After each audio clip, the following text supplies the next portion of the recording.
Hello everyone and welcome back to Let's Play Pathfinder, Wrath of the Righteous. I'm your host, Colors Fade. It's episode 16. We're trying to find Thal, the Wallflower, and I believe I know where he is.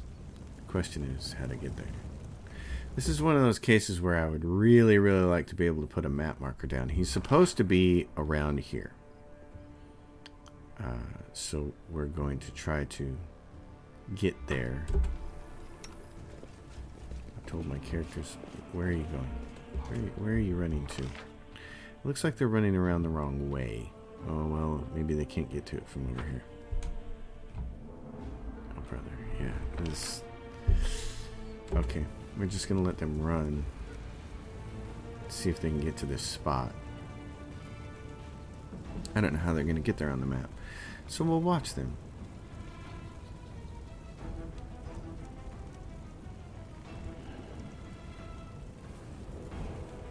It's like they're going around in a way that causes them to not have to make any athletic jumps across stuff.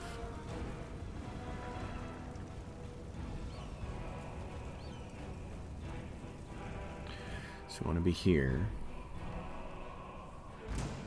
Uh-oh. We ran into bugs and beetles and junk like that. Okay. Oh. In that case... Let's make every strike count. Okay. Uh-oh, and there's still one more. The spirits demand your blood. There we go. Okay, everybody line back up. What do we oh geez, where did all these come from? What the? Yeah, now I have a character who's diseased. Thanks for that.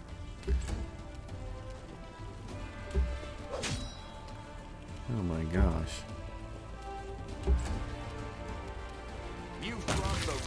I'm just trying to get from point A to point B here. Okay, so I want to go back to here, this area. There's dead people on the ground here.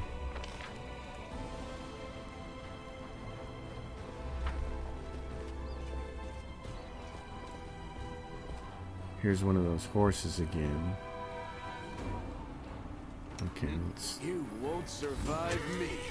Plague horse.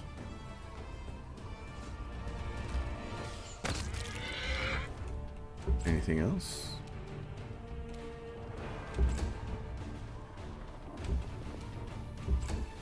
What else is there? What are we fighting?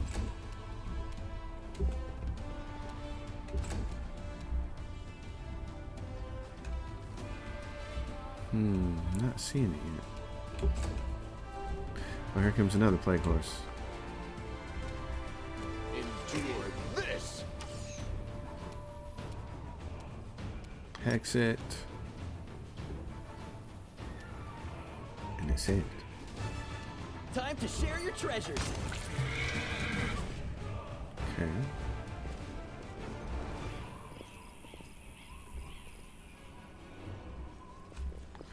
So the character is supposed to be somewhere around here. Alright, I had to check again on this person's video. I think he's around this corner on this ledge. I know the way. It's a Cannabis Crusader. The eyes of a young lad peer out at you from under a massive helmet. At this proximity, it's obvious that his armor is ill-fitting and mismatched, and the helmet specifically is either very poorly made or a theater prop. Pardon me, I saw you with that shawl. Does this mean that you're a friend of Aranka's? What I'm saying... Oh, of course it does. So...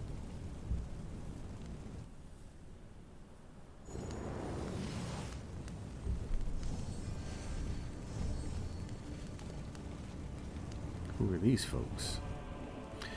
Inquisitor. The young man's speech is interrupted by the arrival of a new cast of characters. People in the robes of Iomedes' Inquisitors appear from all sides surrounding him.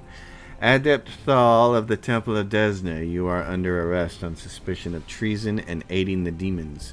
You have 1 minute to come quietly. Drag your feet and we'll count that as an attempt to resist justice. Prelate Holrun appears behind his people. And here's the traitor who almost corrupted the Wardstone with his magic. You didn't think that the disorder and demonic presence in the city would distract us from pursuing traitors, did you? The youth's eyes go wide and he says nothing, clearly not knowing what to do.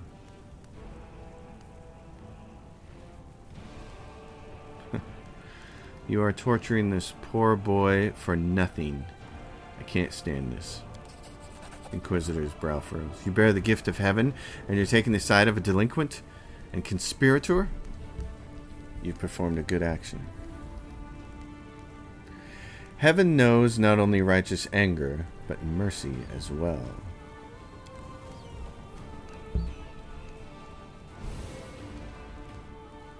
The Inquisitor gazes at the light, not even blinking. His face reveals a desperate inner struggle. At last, he rubs his temples.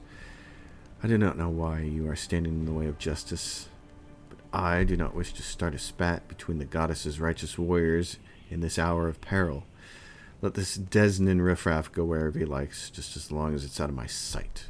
When we liberate the city from the demons, I will see to it that every one of Ramian's runts and everyone like him will be driven out of Canabras. Come, faithful. We have no further business here. The young man lets out a sigh of relief as he watches the Inquisitors go. This is just blatantly unfair. We tried to protect the city from demons, and instead of helping us, we get hunted by the Inquisitors. Prelate Holland would be the death of us all, and there's nothing we can do about it. Anyway, thank you. I'd have been done without you. The Inquisition has gone too far. I'm glad I didn't let them take you. That's it. I don't believe I'll get a fair hearing from Holland. If it wasn't for you, I would have been tortured and put to death. But even so, I have my regrets. I think we went too far trying to break into the Wardstone. And we didn't even save anyone. Chin up, pal, Woljif says. Now, you screwed up royally, no doubt, but you meant well, didn't you? Holren was trying to do the same thing as you, but he killed a whole lot of people while doing it. Now, if you don't mind, I'd like to go to the Temple of Desna. I want to be alone with the goddess and reflect on all that has happened. Go see Ilks in the Temple of Desna. So now we have to go back to the temple. Okay.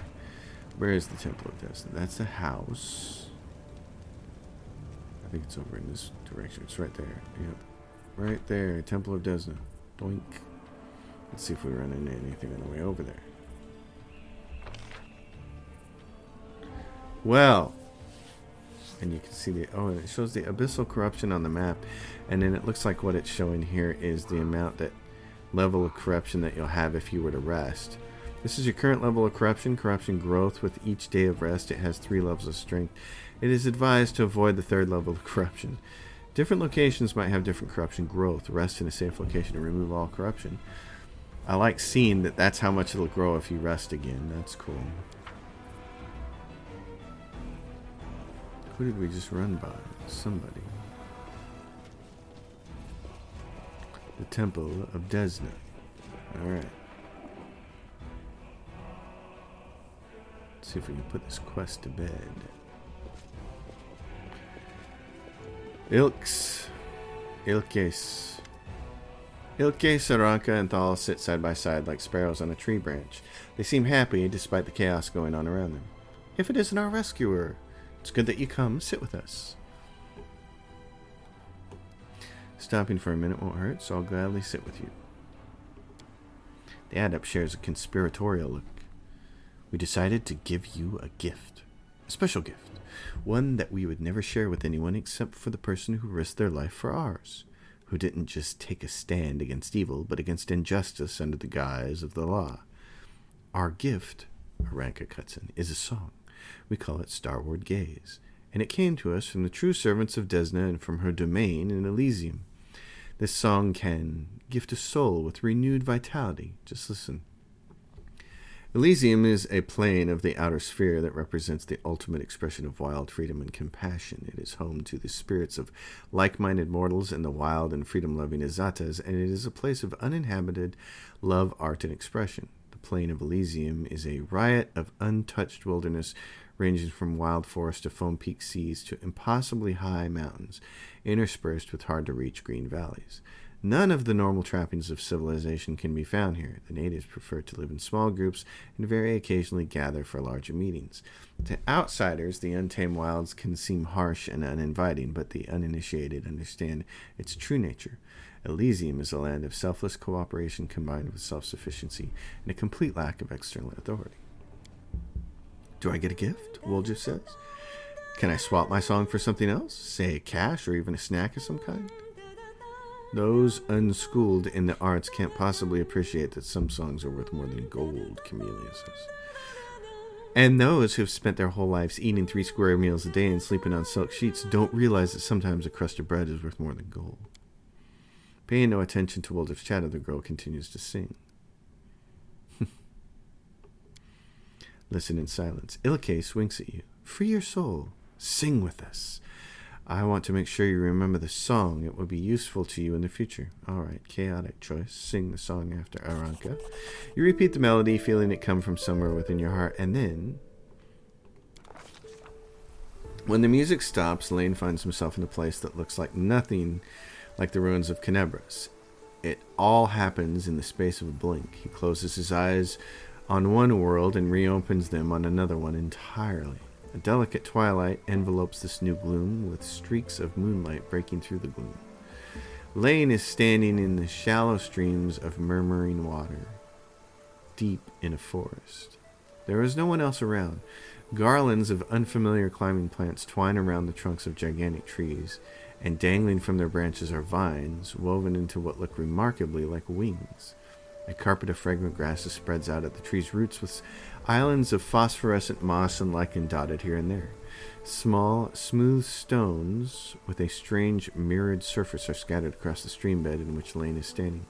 The stones catch the light shining down from the heavens, making them gleam silver and making the ordinary little brook look like a stream of darkness, carrying a sprinkle of stars throughout the night.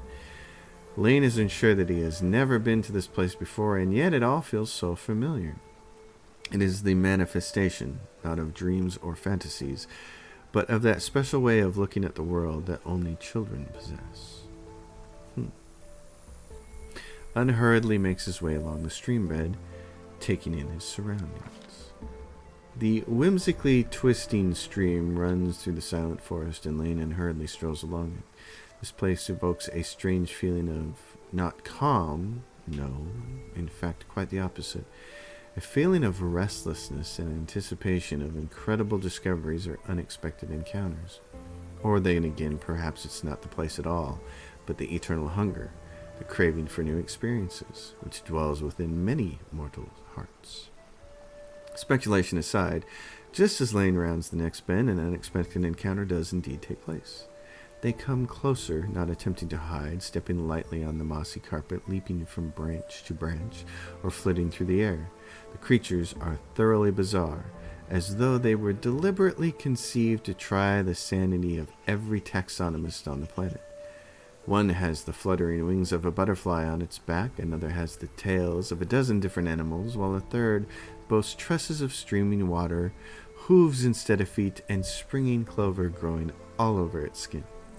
"We have a visitor," exclaims one of the strange creatures, and it immediately runs along the stream, sending up moonlight-silvered splashes with every step. Who are you? "We are Azatas, the children of freedom," says one of the creatures, carelessly swinging from the branches of the tree. "This forest is our home for today. Tomorrow our home could be a lake 100 leagues to the south, or an underground cave in the azure ocean, or a castle of clouds that scatter in the dawn breeze." "Where am I? I'm probably in Elysium, yeah?" "Don't you know where you are?" asked the creature in amazement. "There are plains of breathtaking beauty and plains of astonishing wonders, but only Elysium is woven from the craving for beauty, from the belief in wonders. That is where you are, in the most peaceful, most wonderful corner of the plain of boundless freedom. We are Azatas, the children of freedom," says one of the creatures, carelessly swinging from the branches of the tree. "This forest is our home." "Oh yeah, we said that earlier. How did I get here?" "Don't you know where you are?" "Oh yeah." "We don't know how you came to be here," says the creature with the dozen tails, smiling. "Mortals rarely come to Elysium during their lifetime, but here you are, which means that something must have brought you. something in your soul. If your soul did not harbor even the slightest spark of freedom, yearning, and compassion, you never would have found your way here. Now that you know the answers, tell us, what do you want? I have to go back. They need me there. The creature with the butterfly wings, who has hitherto remained silent, gives the visitor a serious look and nods to itself. I smell the burning, blood, and tears, the place you have come from. It clings to you. It is right that you don't wish to turn your back on the suffering of those you left behind. None of us children of Elysium would do such a thing. Go back. Be a bulwark against evil and strife. Your path is true. But would you like to take something from this place as a memento?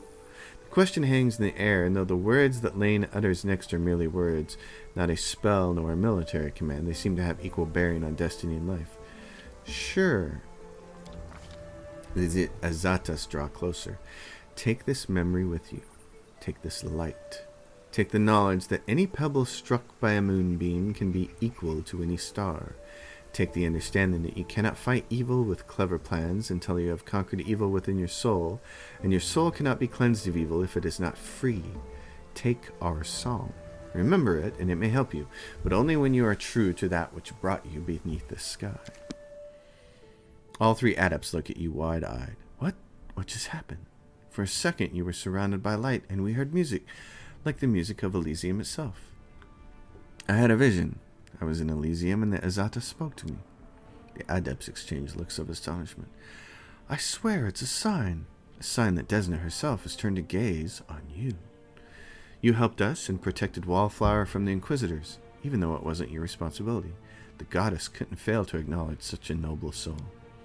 We might be getting ahead of ourselves here. There are many powerful entities in Elysium besides Desna, but of course there must be a reason for it. I am so glad we met you, friend, and not just because I'd been torturing by the not just because I'd be tortured by the Inquisitors right now if it hadn't, but also because you helped me overcome my doubts. We will always remember you no matter what. All right, so now I think that unlocks something along your mythic path there. And we received the wand of remove disease. That could come in handy. What is this? Demon plague.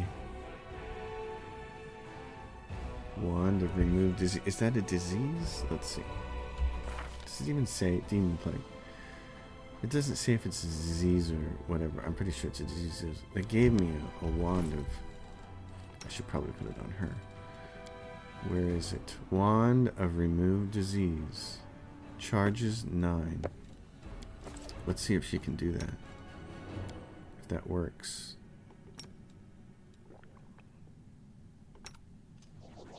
And it did. Well, that's nice. Follow my lead. So now we have a way to get rid of the disease. Okay, cool. Alright, so what's it say about that quest? Starward Gaze. All done. Great. Okay. Well then. How many people are there still alive in the city who can hold a weapon or cast a spell? Potential allies will be found. Prelate Huldren's soldiers have joined. Yeah, we know that. The Burning City. Find the Storyteller. The Crusaders are seeking the advice of a strange elf who calls himself the Storyteller. If he is still alive somewhere in the ruins of Canebras, he must be found at all costs. Visit the Blackwing Library. Blackwing Library. What's the closest exit here? Right here. The Blackwing Library. Alright, well, we'll see where we can go next then. All of that stuff. Camellia. With her fancy rapier. So, yeah, the Blackwing Library. It's up there, yep. Okay, so we have to stay here on this side. If we wanted to go back to Defender's Heart, we had to go there. The Blackwing Library. Let's go see if we can find the Storyteller bloke. Hanged cultist. Ooh. How would we get there? Through there? Okay. Hanged cultist. A corpse wearing the robe of a worshipper or Discari hangs from a signpost. I think this is just going to let you collect some stuff. Yep. Flower, crooked paw, Meteor dust. Okay. So reagents collected.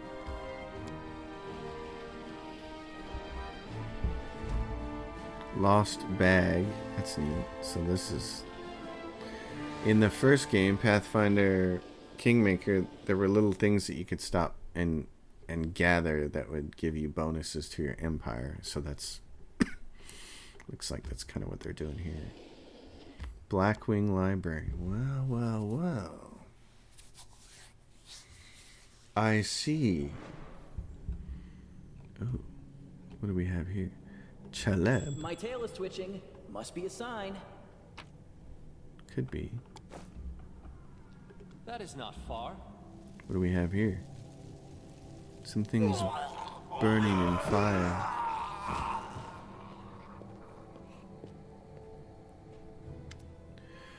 Chaleb, a stocky knight with a head of messy black hair, stands before you, his armor spattered with blood. He greets you with a deep, booming voice. The hefty crusader smiles merrily, paying no heed to the blood-curdling shrieks coming from the pyre and the acrid smell of burning flesh. They burn well enough, don't they? Cursed traitors, Aureliu's minions. These vermin infiltrated the crusader forces and aided the demons from inside the city, but I caught them. I am Captain Caleb Sezomal, and these men are my subordinates. A strange feeling rises up within you. It is pure instinct. You don't know what you're about to do, but you are certain that it is right. Lore religion. Examine the Crusader's armor and the symbols on it. You notice that the emblems on the armor of the two silent Crusaders belong to the Order of the Flaming Lance. Caleb's armor bears the sigil of the Order of Sunrise Sword. Strange then, and he introduced himself as their captain. Something's not right here. Take a closer look at the ruthless Crusader. Perception check succeeded. Caleb is talking too loudly, all while casting sidelong looks at you. You've seen similar behavioral quirks before in liars. I don't believe you. You are a traitor. Caleb looks at you in grim annoyance and spits on the floor. I thought I pulled one over on you there. Too bad it didn't work out. For you. You'll meet your death in the flames with the rest of the scum.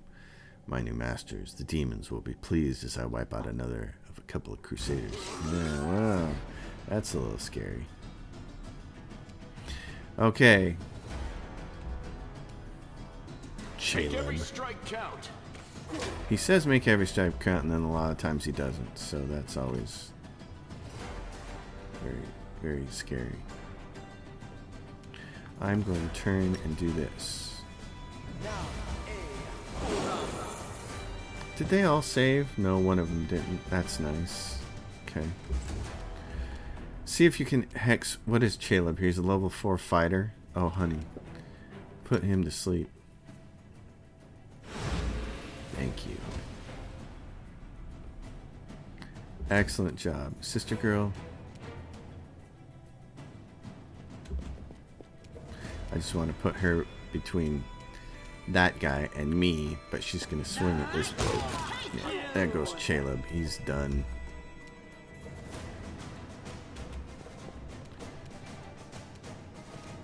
Cover me, all right? Can't poke him, okay. He's on the ground. She can come over here and assist with that. You are today's sacrifice. Pokey, pokey, pokey. He takes a shot and misses. That's You've nice. crossed the wrong mongrel. Okay, wow. No, so that time he finally did do something serious. 18 and 17 damage on consecutive shots. Well, that sort of makes up for the 2 consecutive critical misses he had earlier. This will I'm going to swing my weapon for the first time ever. Surrender or else. I think we're just going to go with Into or the else. fray. Now what happened? What do we have here? Oh! Someone who's runs out of the fire. Storyteller, a blind elf, stands before you. He's from the first game, Pathfinder Kingmaker, and it's the exact same image, so that's kind of cool. There's some continuity there. He looks extremely strange. His face wears its years heavily, which is unusual for members of his race. Thinning gray hair, a ragged beard, sightless milky eyes, pale, papery skin. covered in age spots, a spine curved by the passage of time. This is not how elves typically age. The youth that graces the faces of elves, even on their deathbed, has totally abandoned this decrepit specimen. That is an elf with a beard. I guess the worst can be found even among the best. The old elf holds out his hand in your direction in the perennial gesture of the blind, greeting you with an unexpectedly strong and calm voice. Hello, I am Storyteller, and I wish to thank my rescuers. That is you, if I am not mistaken. Storyteller? Ha! That's the first I've ever heard of a venerable old-timer like that having a street name. Ember says, sometimes a person can lose their name, but Mama and Papa are gone, friends are gone, and there's nobody to ask what it was. So instead of their name, a person can pick any word that is good. Everybody has to have a name. Or do they? I don't know. How come you didn't burn in the fire, old-timer? To tell the truth, I myself do not know. I felt the heat. It was so strong. I waited for the pain, the burning, but I was unscathed. But the smoke nearly did finish me off. It may be some form of magical protection against fire, but I don't know what means I may have acquired it. Just another oddity from my collection of the inexplicable. All right, I want to talk to you about something. The old elf responds with dignity and courtesy, but firmly. In thanks for my rescue, I of course will render you a service in turn, whatever it may be. However, at this moment I wish to be somewhere safer than the present surroundings. My recent adventures have fatigued me greatly. I would be grateful if you could help me to the safe shelter of some kind. Typical, Woljif says. You do someone a good turn, and then instead of saying thank you, they just ask for more help. Go easy on the old elf, Seela says. He's had a rough go of it. Yeah, because we've had it so easy. I'm taking you to the Defender's Heart.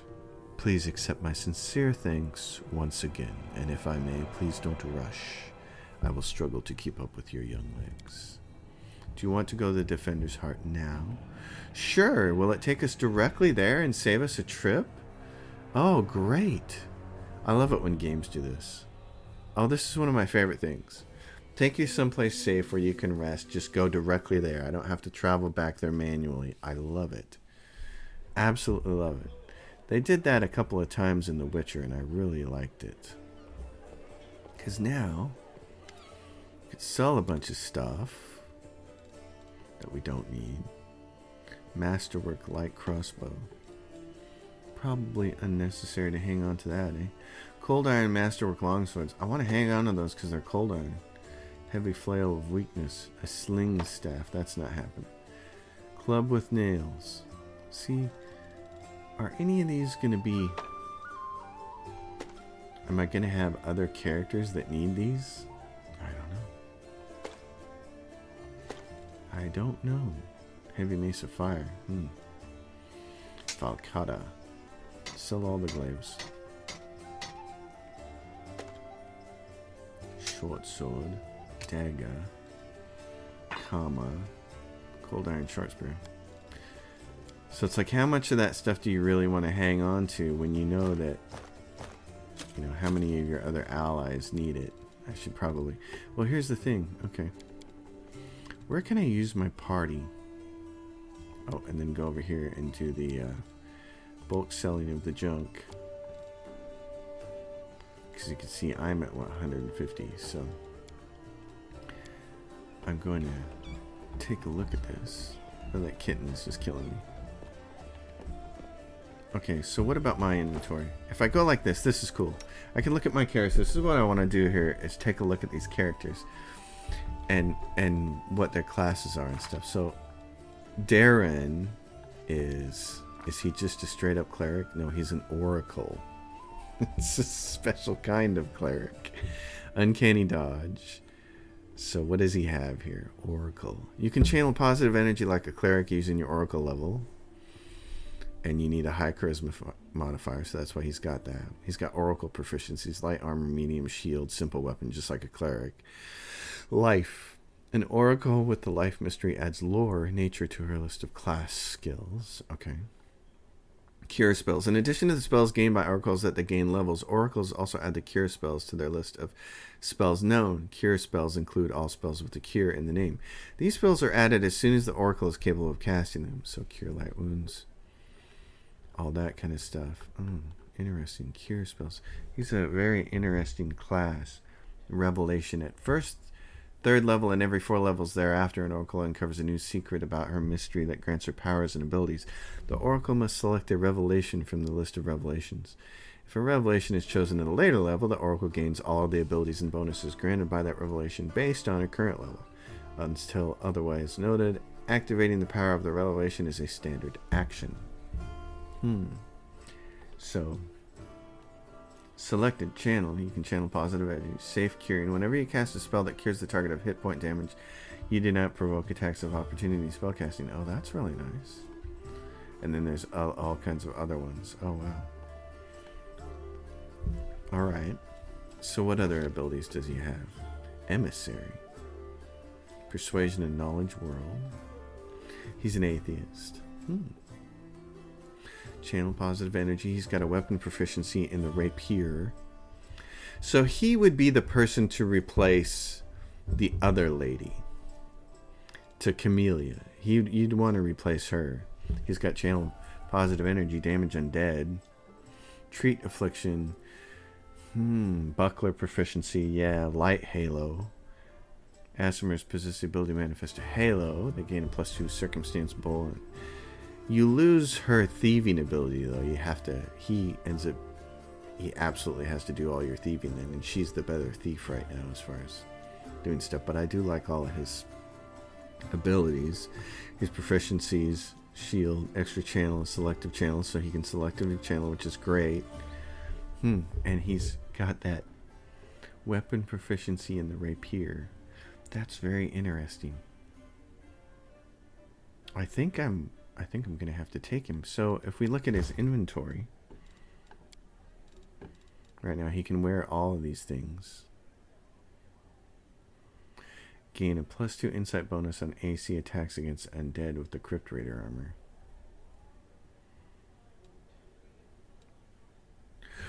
Or the unbending armor. Actually, the breastplate +1 is going to give him what? An armor class of 21, and the Crypt Raider is going to give him an armor class of 20. But this gives him a +2 insight bonus to AC against undead. I'd probably rather you have this. Okay. And I don't have another rapier. That's the problem. She's got the one rapier. She's got the one rapier, doesn't she? She's got this cold iron rapier. Well. Oh, and she's got a couple of these wands. Well, I think I'm going to take him, though, for a little while. And I'm certainly going to take these off of her hands. So we'll level him up. We'll give him this rapier and this buckler. And we'll take him along and see what kind of companion he can be. He's also got this amulet of natural armor +1. Alright. And let's level him up. Then he's a level 3 oracle. He can put a point into something. Oh, his strength is terrible. Absolutely terrible. Okay, well, I can get him -1. I'm sure most people are just like, automatically put it in charisma, but this is, well, he's going to get a belt later on, isn't he? He's going to get a belt. So, he'll get a belt. Knowledge Arcana, Knowledge World, Persuasion, those are where they put his 3 points. Okay. And then he gets spells. Oh. So I get to choose a level 1 spell. Only one. Oh. Not just level 1, there are a bunch of level 2s as well. And so this is what he has. Oh, and he doesn't have level 2 spell yet. What's he have? He's got Bane, Remove Sickness, Bless, Shield of Faith. And then he learns the cure spells at the first level that he can learn them. So, choose a spell.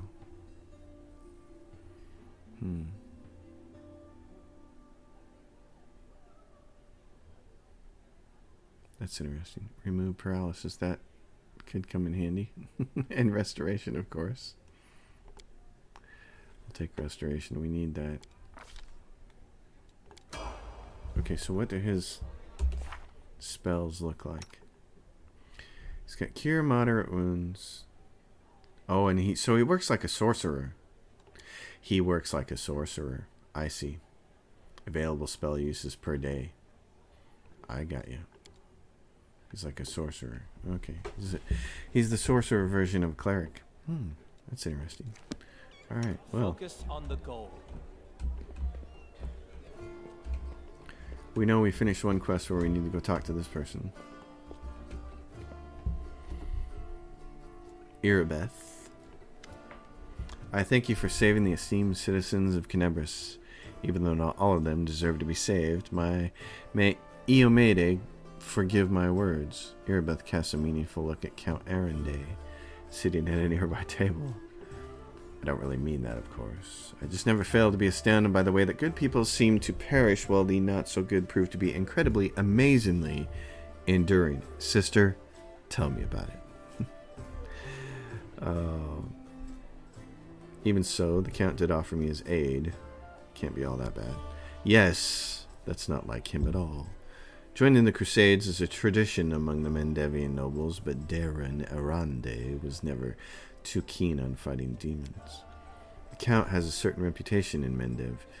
He's not a pleasant individual by any means, but he's not known for any particular villainy either. The Count enjoys a life of leisure surrounded by a gaggle of sycophants who are always eager to badmouth the Queen at his command. He likes to settle scores, too. There was a hero of the First Crusades, Sir Lant, a kind and honest man. After the end of his glorious career as a soldier, he became a wise mentor to the younger generation. He ran afoul of the Count, somehow, perhaps by lecturing him about his idle lifestyle and lack of purpose. When Sir Lant died, the Count managed to buy a portion of his estate and ordered the knight's helmet to be reforged into a chamber pot. And, of course, he didn't keep his little joke private. The Queen was particularly affronted by it, because Sir Lant used to be her most loyal comrade-in-arms. I was there receiving an assignment from Her Majesty and witnessed the exact moment she found out about the helmet's fate. It's a small thing, but I could see the Queen's anguish at the travesty that had been made of her friend's legacy. That's what our Count is like as a person. And as for his talent for survival, do you know the story of Heaven's Edge? He was the only member of his family to escape with his life when the demons unleashed a magical plague at the Arande estate. Tell me about that. I don't know all the details. It happened a while back, when I was a mercenary and had nothing to do with Kenebris. I only know that there was a grand feast in honor of Darren's birthday, and all his relatives were invited along with a few other distinguished guests. Everyone died from a mysterious disease someone had unleashed on the estate, including the servants, the guards, and a number of clerics and paladins. But the young Count survived, because of his healing ability, I suppose. Darren does possess an unusually brilliant talent, even if the application of his skills leaves much to be desired. Thank you for telling me this. My pleasure. Sorry you had to endure my grumbling. Watching these things happen in my city has put me in a foul mode. I found Janet Aldori like you asked. Yes, thank you. It's good to have her back. We need every fighter we can get. Irabeth frowns. I suppose it's asking too much to want fighters that are sober as well. The Tower of Estrad has been cleared of demons. Great! Places where the demons have gathered need to be cleared one by one. Then they won't be able to stab us in the back when we take on the Grey Garrison. Thank you for your service. Alright, what's our main objective? You heard what that demon said. They're going to desecrate the Wardstone and blow up the whole barrier around the Whirlwind. That would be an even worse disaster than the Whirlwind's expansion before the Second Crusade. Not only Kenebris, but every city with a Wardstone will be destroyed, including the capital. We can't allow that no matter what. We will retake it and destroy it if we must. Alright. I have to go. I have more things to do. More questing, I think. Alright. Well. I'll go ahead. Where are we at on our... Ooh, we're so close to the next level. Well, hot dog. Staunton. Staunton, my man. The whole city fell of you. I'm going to see. It's all... I'm not going to read that. I just want to clear that off his list of stuff that he hasn't said yet. Okay. Back we go. We're going to get towards the end of this episode here. We're going to take off to the next place we have to go to. Let's see what the journal looks like. Common cause. Yeah, so we're still hunting for people. Cold waters. Wait for the liberation of Kenebris. That's a... Talk to the storyteller. Oh, is he there? I need to talk to the storyteller. Okay. He should be here at the Defender's Hut. To the tavern. No better place to rally the troops than a tavern. Let's see if we can find him. There's Camellia. Lan, Nenio. Sela. Hillor is your guy you want to go to if you need mercenaries, if you want to hire somebody to be alongside you, but not be a story companion with their own quests and things. Storyteller. The blind elf looks better than he did in your last encounter. His clothes are clean and his pale face has some color. The elf turns to you and listens closely. Is that you, my savior? I recognized your footsteps. Determined footsteps befitting a determined person. Allow me to thank you again for saving me. Please accept this humble gift as a token of my appreciation. Storyteller's ring. Irabeth has explained why you were looking for me. I warned the authorities of Kenebris that the local wardstone had been desecrated. They waved off my warning and paid for their inaction. I have examined many wardstones, but only in the one guarding Kenebris did I sense a flaw, a spot of corruption inside, a vulnerability that demons will surely use. They are able to spread the blight inside the wardstone, corrupt it, and make it their weapon. It frightens me to think of what it would be capable of. The wardstone must be destroyed. Why did they let you examine the wardstone? I am the storyteller, just an old elf, and a bit more. I am old even for an elf. I've seen so many things and have been to many places. Not so long ago I witnessed the making of a young kingdom in the Stolen Lands, led by a remarkable and promising individual. That would be you from the previous game, Pathfinder Kingmaker. My advice on the complicated matter of conquering those lands proved useful to that leader. This is not uncommon for me. Some seek my advice or services, and I don't refuse. This is how I acquired my reputation as an old vagrant who's never hurt anyone, stayed out of others' squabbles, but sometimes gave good advice. I have a few friends in Nerosian who vouched for my integrity, and this is why my humble request to be allowed to see the wardstones was granted. I visited all of them, but only found cause for alarm in Kenebris. Do you wield some special magical power? Some instinct? The storyteller chuckles. Yes, to a certain extent. But it is more of a gift. I can see the past, stories that have happened. I touch an object, and shreds of its owner's memories are revealed to my mind. Their emotions, passions, and tragedies. I see visions like I am them, and their stories happen to me. This is my power. I've been roaming the world gathering such stories for many thousands of years. One day, I will gather them all. What blight is concealed in the wardstone? I'm afraid I don't have the answer to your question. To understand the nature of this blight, we need to understand how the wardstone was created, and it is hidden from me. I can only guess. Have you heard of the Red Morning Massacre? A dreadful morning remembered with fear even by those not yet born at the time. A demoness called Minago invaded the city with a crowd of her followers and started to do what demons do best: kill and desecrate. They say they covered the wardstone with pieces of dead bodies, splashed it with blood from top to bottom. Could such an abomination darken the radiance of the gift of Iomide herself? The locals think this is impossible, but who knows? It was not the last attack. Many demon leaders brought their unholy forces here, even the terrifying Baelor Koramzadeh. Their attacks were rebuffed, but they still reached their target. I think this is when the seed of corruption was planted in the stone. It wouldn't have grown on its own, but Discari himself has now come to take advantage of this weakness to open the abscess that has been festering for years, unnoticed by the people of Canabras. And when the demon lord struck the blow, the weakened stone gave in. Now it's in demon hands, and nothing is stopping them from spreading the blight through the entire stone, and from it to the other stones along the whole perimeter of the world wall. Why did you travel to the wardstones? I tried to see their stories. The visions I had when I touched the wardstones were unclear. I saw hundreds, maybe thousands of different stories at the same time. They followed each other like flashes of lightning. It was impossible to separate them. I couldn't understand where one of them ended and the next began. I have heard you, Storyteller. In that case, you must make every possible effort to destroy the corruption. Unfortunately, I don't know where to get an instrument powerful enough to banish it from the wardstone. As far as I know, there is nothing like it in Canabras, but the demons might have something. I heard the dying roar of Terendelev, the silver dragon, the protector of the city. At the same time, I felt a wave of unfamiliar power sweep over me from head to toe.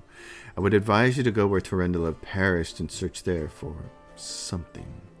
I'm sorry, I can't be more specific, but intuition and strange sense of rightness tell me to point you there. Okay. Can I help you with anything? I appreciate your offer. I have reason to believe that somewhere in Canabras there is a manuscript authored by an elf from Kyonin who witnessed Earthfall. The storyteller's voice suddenly breaks and he stops for a moment. For personal reasons, I would like to examine it, but no matter how hard I try, I have failed to find it. Even in the Blackwing Library, I only found a mention that the manuscript exists and is held somewhere in the city. Earthfall is the name given to the cataclysmic event in which a shower of meteorites impacted Golarion in 5293. It resulted in the destruction of the human empires of Thassalon and Azlat, which were consumed by earthquakes and massive tidal waves, and the creation of the Inner Sea. The cloud of dust thrown up by Earthfall's impact settled in Golarion's upper atmosphere and blotted out the sun for 1,000 years, creating the Age of Darkness. I assume the book is stored at the Grey Garrison. They wouldn't let me into the archive when I visited. All those Crusaders were nervous about the strange blind elf interested in their secrets. It's understandable. The Crusade naturally made them a little paranoid. But now the Grey Garrison has fallen into enemy hands. I would be grateful if I could see the manuscript. Alright. I have to go. I wish you interesting adventures. Alright. Oh, that almost did it. Look how close we are. 14,996. I need 4 experience points. Oh my gosh. Then I could level up and I could sleep here and get new spells. Let's go see if this... Let's go see if there's anybody in here that'll give us anything. Forn. I'd like to know more about you. I won't hold anything back. Not who I am, why I made my way here, or who it is that I'm pursuing. Oh. Nope, there's nothing there. Okay. Oh, wow. That's 4 experience points. Oh, man. You don't get points for scribe and scrolls either, do you? What's this thing he's got here? Storyteller's Ring. Grants the wearer a +1 luck bonus in all saving throws against fire-based effects. Oh, well. That goes on me. As it should be. Oh, man. Crazy. Anivia. Nothing there. Oh, wait a minute. Let's see. Can she become a companion? What are your responsibilities in the Eagle's Watch? Nothing official. I'm not even a knight. Just hang around. I'm just going to go through these real quick. Huh, okay. I was thinking, I can't remember if you can recruit her. I took one very small cursory look at all the characters that you could be companions with, and I can't remember all of them. These wardstones, where are they? They are our greatest treasure, the shield given to us by Aomede herself and placed in Kenebris and the other Mendevian cities and fortresses by her herald. The chain of wardstones form a protected barrier. Yeah, okay. Well, in that case, let's go get out of here and get ready for the next thing. Stolen Moon. Oh yeah, talk to Sister Charisme. The head of the Thiefling gang in Kenebris wants to talk to Woljif. Okay. Well, as we end this episode, then what we'll do is maybe we can get a random encounter. Oh, did I rest at all? What's my corruption level like? I didn't rest. Okay, that's what we'll do to end this episode. I babble my way around here. This has been fun, though. This has been a pretty cool game. This is more like what I thought Pathfinder Kingmaker would be like, actually. Not so much with the demons. Do you know who your ancestor was, Tiefling? Was it a Mephit, perhaps? Well, if it turns out I'm the byblow of some Lord of the Abyss, won't you be sorry? By then it'll be too late. Yeah, I thought Kingmaker was going to be more like this game. Not big with the demons and all that kind of stuff, but I really thought it was going to be more like a Baldur's Gate kind of game. And especially because of the way the game starts, you know, you're going there along with a bunch of other people. The very start of the game is you show up in a big grand hall and they want you to go perform some kind of rescue mission, and if you succeed, then you're going to get yourself a barony, and it's like, oh, that's cool. But I was really thinking it was going to be a big Baldur's Gate adventure, which is what this has been so far here. Now I know that there's a campaign part of it that comes along here later on, which kind of replaces the whole kingdom management portion of Kingmaker. But I think Kingmaker would have been so much better with a more focused story like Baldur's Gate, and just go adventure. Just go adventuring. 56. Let's see, that's how many minutes. I always have a stopwatch running, letting me know when I'm about to go over an hour here, because I don't like to do that. Okay. Oh, this doesn't look good. Sister Charisme. The basement is dark and dank, and you are immediately struck by the hostility of the gathered tieflings. 5 of them are kneeling along the wall, separate from the rest. The tall woman, who had been clearing her fingernails with the tip of her knife, greets you with narrow eyes. Brother Woljif, you got my message then. Sorry, I couldn't swing by sooner, dear Sister Charisme. It was just one thing after another. First I was in shackles. Next, well, no, I was still in shackles. I was being watched, and then the chief got me out, and I came here straight away. I knew he'd be waiting for me. Sister Charisme says, enough talking, or else we'll be here all night. So, we had a clear plan. We're going to wait for nightfall, slip into the shop, grab the goods, and leave. Even if the neighbors called the guard, there was time to get away. But what happened? That bitch Irabeth showed up almost right away. She knew we'd be there. Somebody betrayed us. I have a good idea who it was. What do you have to say to that? Make it quick. The burden of proof lies on the accuser. Woljif doesn't have to prove anything. Charisme turns to you. He speaks. I thought Woljif only brought you so he'd have someone to hide behind if things went south. In a single fluid motion, Charisme adjusts her grip on her knife so that she's now holding it by the blade, as if prepared to throw it. Burden of proof? Are you a city guard or something? I don't know how it is with your lot, but in the family, the highest rank is always right. And here, that's me. Do you think Woljif knows the name of the traitor? Yes, he knows the name of the traitor. Every gang that Brother Woljif has been a part of has very quickly come to an end. Their hideout location was passed to the guards, or their competitors found out where they could ambush them. Woljif is the only one who always comes out smelling of roses. If you think about it, you'll come to the same conclusion as us. Lan says, I'd have said that meant that Woljif was cursed with finding friends among losers and screw-ups. But now that he's with us, that must mean the curse has been broken. Woljif, tell us your side of the story. What happened? What's there to tell? About a week ago, Sister Charisma got the 6 of us together in this very basement. Me and those 5 over there, I mean. Woljif jerks his head towards the 5 tieflings kneeling by the wall. She rounds us up and says, we've got a score. And Centuries and Wonders, the one place nobody's ever been able to hit. The place that's guarded by a golem. But now, a powerful scroll that would knock out the golem just happened to come into our possession, along with the tip-off that the shop owner would be gone on a particular night.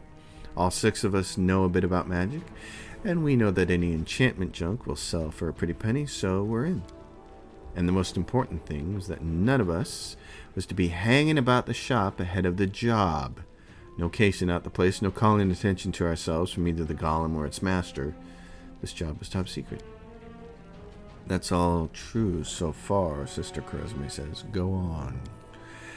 We did everything right with the locks and the golem. I picked the lot and I remember it clear as day. Sister Dalna was on lookout. Brother Melrone had the scroll. Doffy, Tabby, and Varnier brought the sacks. We covered the windows and lit the torches. I remember scooping up rings and tossing them in a sack, and one ring, expensive one, rolled away from me. I crawled under a table after it, and next thing I know, Erebeth was there. Everybody scampered, but I was still under the table. Not my finest moment. I was going to wait it out, but then those blockheads were dragging me out by my tail and put me in shackles. They took all my rings off me, about 20,000 worth. And to add insult to injury, I never found that last one. In the end, I got busted over nothing. So they caught you, poor thing. Stripped you of your loot, and you didn't even manage to stash anything. Charisma is pointedly polishing her knife. Where's the moon of the abyss, Brother Woljif? What's the moon of the abyss? It was an amulet. It used to sit on a little cushion in the window of Centuries and Wonders. Entries and Wonders, I guess is the correct way to say that. Sterling silver sparkled like a star, fine piece of work. On one side there was a half moon, you know, a crescent, a waning moon, and in the middle there was a dark crystal, like it was eclipsing the moon. Old man Philelman was so proud of that amulet. He used to say, I'll never sell it. It's the jewel of my collection. Woljif sighs unhappily. I used to go there to see what kinds of treasures there were in the world. There's nothing else to look at in Canebras. People used to claim it was a powerful thing, but who's to say? If you ever stole a thing like that, you'd have the guards on you the second you tried to fence it. Sister Charisma says everybody knew that you were always hanging around the Entries and Wonders, drooling over the moon of the abyss. Did you think you could swipe it in all that commotion and keep it to yourself? Did you hope that we'd all be locked up and you'd get off scot-free, and with a fancy trinket to boot? Don't take me for a mug, Woljif. I see right through you. Why would Erebeth arrest her own informant? Took the words right out of my mouth. It doesn't make any sense. If I was the rat, I'd have kissed her on the hand and been long gone by now. You know me, sister. I'm a cautious fella, not an idiot. Why would I go against the family? So the fish in the cellar can have a nice Woljif-sized dinner? The moon of the abyss is a pretty bauble, to be sure, but it's just an amulet. It ain't worth dying over. You knew Erebeth's people would protect you. You knew you could pin the moon going missing on them, and now you've come here with backup. You knew exactly what I was going to say to you. Only problem is nobody's returned the amulet to Philemon. Are you giving Erebeth a cut? Is that it? Have you seen her? Do you think she'd take a cut of anything I offered her? She can't be bought. She's like 3 heralds of Iomede all rolled into one. Scylla says, he speaks the truth.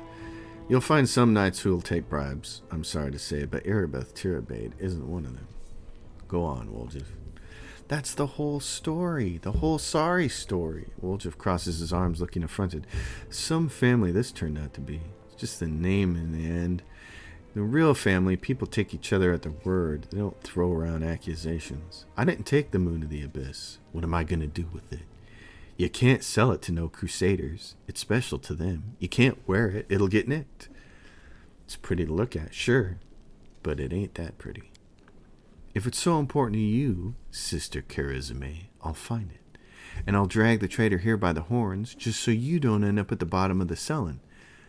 But do you know what you're going to owe me for that? An apology.